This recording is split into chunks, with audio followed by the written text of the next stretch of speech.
Good morning. Welcome to the Scholastic Rowing Association of America's Championships.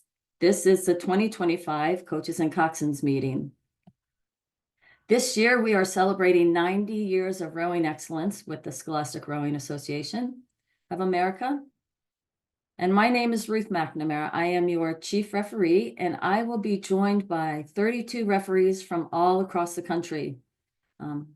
Seriously, from all regions. Today's agenda is to cover safety, practice, athlete weigh-ins, control commission, traveling to the start and the warm-up, where to enter to queue up for the start, racing, finish, and awards. Let's get started here. Safety. EMS will be on site at the Cuthbert launch site during racing and practice. Please be sure that all your athletes who are using inhalers have them with them in the boat, not with the coxswain, but at the rowers' seats.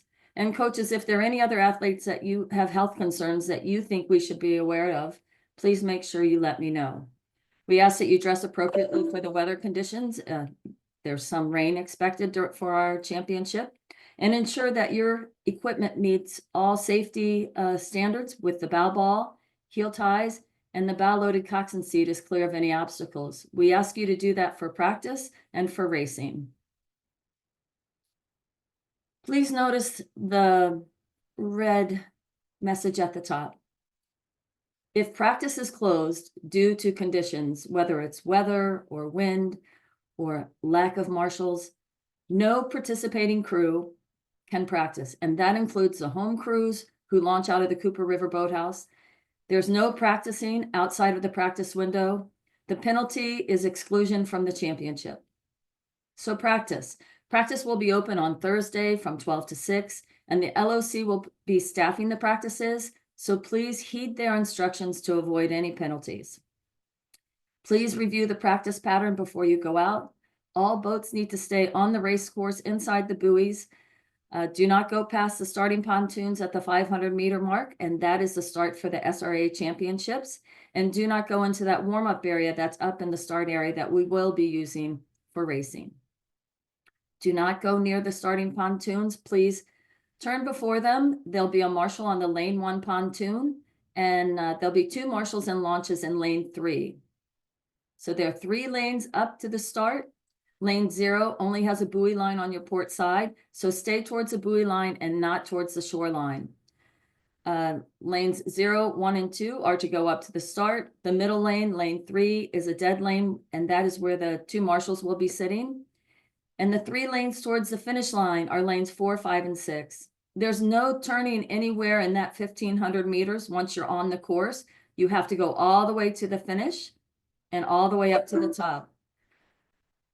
So when you get to the finish, we ask you to please be very careful. We'd like you to go down and around the red buoy line that is there to keep the travel patterns from crews finishing a race and those crews that are going up to the start. So please go down through 4, 5, and 6, go past that red buoy line, turn around the bottom of it, and come up. The last launch for practice is 5:30 p.m., and all crews have to be off the water at 6 p.m. Please, not a minute later. Please reread the note at the top about practicing outside the window and practicing if the course is closed. Here is a traffic pattern for the Cooper River. Most of you will be launching from down here where my cursor is at Cuthbert, and there are 2 launches there, 2 docks there. One is launch, the one that is closest to the race course. The further one is recovery. So we ask you to launch there, or you'll be launching from La Scala, which is up here near the 1,500-meter mark where my cursor is. So you will launch, take a right from Cuthbert. You'll come up. By the time you get to the finish line, you'll see these red buoys here. You need to keep those on your port side. And you will go single file by the finish line. Once you go by this, you either go into lane 0, 1, or 2 to go all the way up to the start. Same here from La Scala. You'll come out, you'll be in lane 0. You can stay in 0 or you can go in 1 and 2. We just ask you not to bunch up together, try to spread yourselves out. You'll come all the way up. This is the 500-meter mark. There will be, here on the right on the screen, there will be starting pontoons. You'll turn well before them. You'll come down in lanes 4, 5, and 6. Lane 3 is a dead lane where the marshals will be. Once you finish here, what we're asking is please do not turn right here, right after you go through the finish line. We ask that you continue on, go around these red buoys, merge yourself in with the crews that are coming from launch sites, and then come around the corner here and feed yourself back into 0, 1, and 2. Thank you. Athlete weigh-ins. Weigh-ins will be conducted at the Camden County Boathouse under the cover of the carport on the side of the boathouse, just like last year if you were here. We ask you to come around to the back side of the boathouse and be on the apron and line up there to be weighed under the carport. Weigh-ins will be run from 3 to 6 p.m. and Friday morning, 6:30 to 11:30 a.m. And you only have to weigh in once for the weekend. Please read all our published weigh-in rules and procedures, but here are some highlights I want to emphasize. Rowers, bring your ID. The standard weights for girls is 130, for boys it's 150. There's no averaging. All athletes must be present to be weighed in, and all athletes must be at or below the weight standard to race. Rowers will weigh in once for the entire regatta. Your weigh-in must be completed 1 hour before your published race time and by the close of your weigh-in session, whichever comes first. Each rower will have only one initial opportunity to weigh in. If you are within the 1 pound or less of the weight standard, you will be allowed to re-weigh 1 time within 1 hour of your window or before the session close, whichever comes first. A rower whose initial weight is greater than 1 pound above the weight standard, they are considered ineligible to compete in a lightweight event at this championship. A rower who has to reweigh and is above the weight standard at the reweigh time, they too are ineligible to compete as a lightweight at this event. Coxswains do not have to weigh in. All substitutes should weigh in with their boatmates dressed in their team uniform. Rowers who make weight, you need to attach your wristband at the weigh-in site. Sweep rowers, it goes on your outside hand. Scullers, it can be put on your ankle. Please come in your racing uniform again. There's no changing allowed in the weigh-in area, and there are no weigh-ins on Saturday. Control Commission. SRA bow numbers will be used again and will be handed out at Control Commission as you go to launch. They are alphanumeric. It's mandatory to return the bow number at Control Commission at the end of your race when you recover. Otherwise, your team will be charged for the replacement of them. They're not to be a souvenir, so please don't keep them. Ensure it is securely fastened. So if the bow number holder is a little bit wide, you may need to put electrical tape on the bow number itself to fasten it so that it fits securely in the holder. Launch times. Because there's not much room to the warm-up area, we're limiting how early you can launch. So from Cuthbert, not before 35 minutes before race time. La Scala, not before 25 minutes before race time. And at the boathouse, I think we have 2 teams that is their home boathouse, not before 15 minutes before race time. So we encourage all of you to get your warm-up on land before you launch. Ensure all your safety checks are done and are in compliance before going through Control Commission so that you aren't interrupted on your way to the start of your race. All bow balls will be checked for sturdiness and safety. Your heel ties will be spot checked. And we ask you, please be fast on the dock. There are others who are waiting to launch. Traveling to the start and the warm-up area.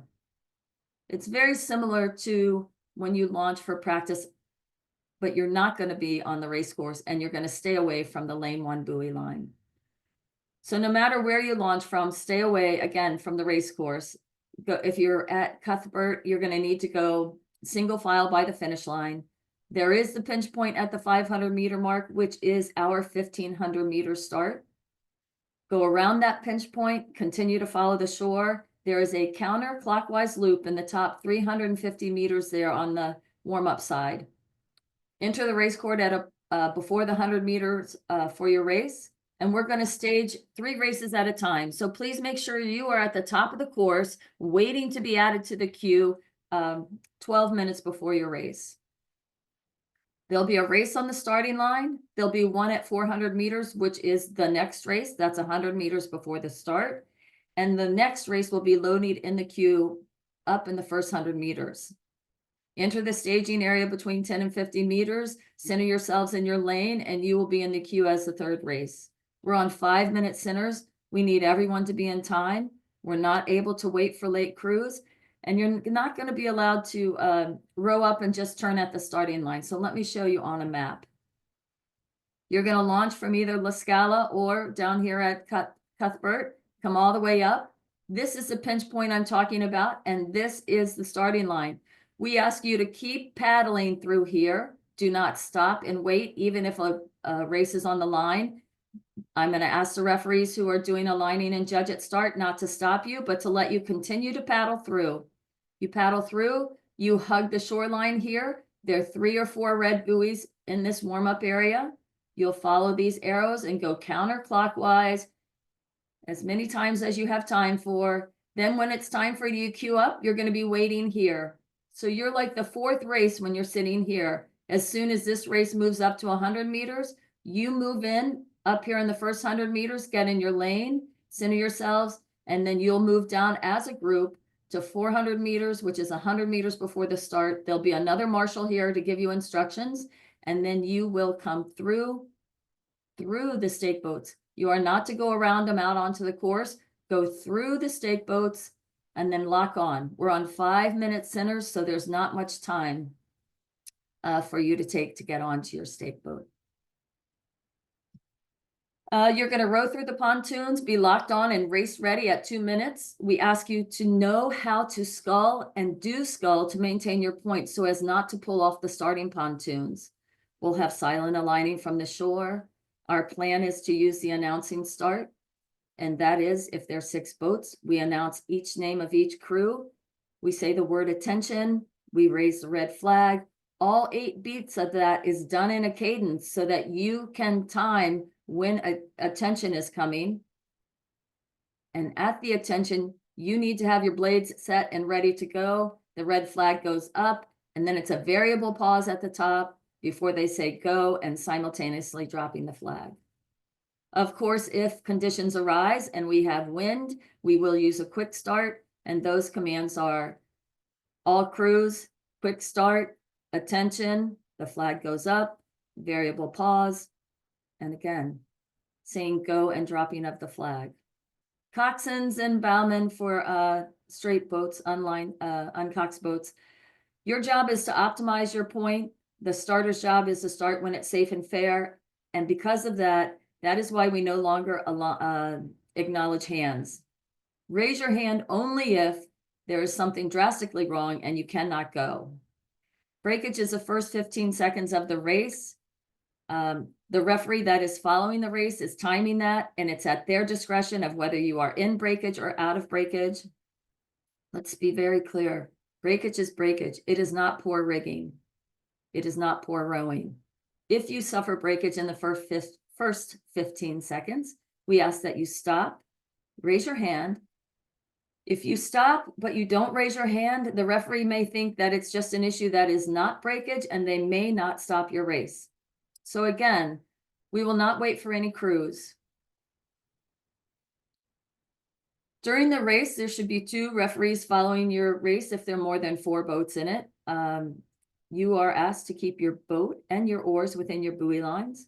The referee will use their voice and flag when you're at risk of interfering with another crew or in danger of an unknown obstacle. In other words, if there was debris on the course that they could see that you may not see. Every 500 meters is marked with a small red buoy, and the last 250 meters are marked with red buoys. At the finish, keep your boat to starboard away from the crews that are launching and traveling to the starting line. This is what that red buoy line is, to delineate the crews finishing a race and the crews heading to the start. Keep your rowers sitting up, because we as referees think as soon as someone is laying down that it's a medical issue. If you have an objection, please raise your hand, get the attention of the following referee. You'll need to explain what happened, where it happened, and the remedy that you would like to return fairness or to restore fairness to you and your crew. The referee will consider everything that you say and what they observed when following, and they will make a decision.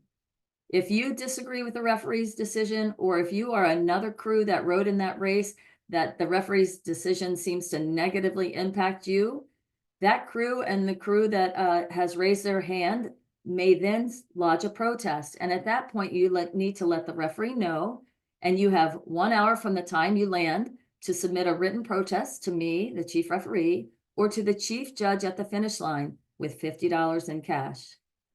We ask all crews to stay in the finish area until the referee shows the flag to signal the race is official. So those crews that are turning to head back to La Scala or on Saturday to the awards dock, they will all need to row towards starboard and to the end of that red buoy line or orange buoy line and turn there more towards the lane 6 side and feed yourselves back into the line of crews that are launching. Crews are not allowed to turn towards port in the lower numbered lanes. It will be too dangerous for head-on collisions there or T-boning. Please follow the finish marshal's instructions. So here we are. This is the red buoy line I'm talking about. Here are the crews going up to the start. And this is, just consider this, all 6 lanes are racing. So when the race finishes, we want you to tilt towards starboard so you don't cross this line. Once you've gotten the flag here, the finish flag from the referee, you will go down, all crews will go down to the end of this buoy line. If you're going to Cuthbert, you will just go down here to the far dock. If you're going back up to La Scala or on Saturday to the awards dock, you will turn here, go to the end of the buoy line, you'll turn down here, feed yourselves back in single file, and go back to your recovery dock. On Saturday for awards, we ask you to stay away from the race course and that travel lane if you're going to awards. This travel lane is for crews that are going up to the start. Then there's sort of a middle area here that you'll come. We were hoping to have 3 buoys out here, red buoys, that would delineate that you need to go to the top of them and turn towards the finish. I'm not sure these buoys will be here, but there will definitely be a referee out here instructing 3rd place to come first, 2nd place follows 3rd, and 1st place follows 2nd. You'll come here, you'll sit in this waiting area. The dock is here in front of the grandstands. They'll invite 3rd place in. 3rd place pulls in, you stay in your boat, you don't get out, you're going to be given your medals, and then you push off the dock and you go across. No race can be coming. You'll go across after a race goes by, and you'll go quickly off the race course and get in this pattern again. Whether you're going to Cuthbert or you're going back to La Scala, you're going to turn and go across and come down and feed yourselves in down here where there's a lot more room. Then 2nd place will come in. They'll do the same thing, shove off the dock. They'll go across the course over to lane 6 and feed back into whichever traffic pattern. 1st place comes in. Everybody gets to get out of the boat. You receive your awards, and the photographer will be there. And then you too will do the same thing. Feed across all the way to lane 6, get off the course and come around. During finals, we'll be on 8-minute centers rather than 5, so you'll have a little more time. There'll be someone on the dock who is going to give you instructions as to when you can shove off and go across the course. We've gone through all of this, the awards, and I say congratulations to all the medalists and competitors. This is your championship. Your experience matters to us, the referees. We are here for your safety and fairness. We are not here to interfere in you having a good time. So if you have any questions, you can ask anybody who's there in the light blue shirts that have the referee logo on it or in their navy blue blazers. And we look forward to seeing all of you in Camden on Friday morning. So good luck and have fun. Thank you.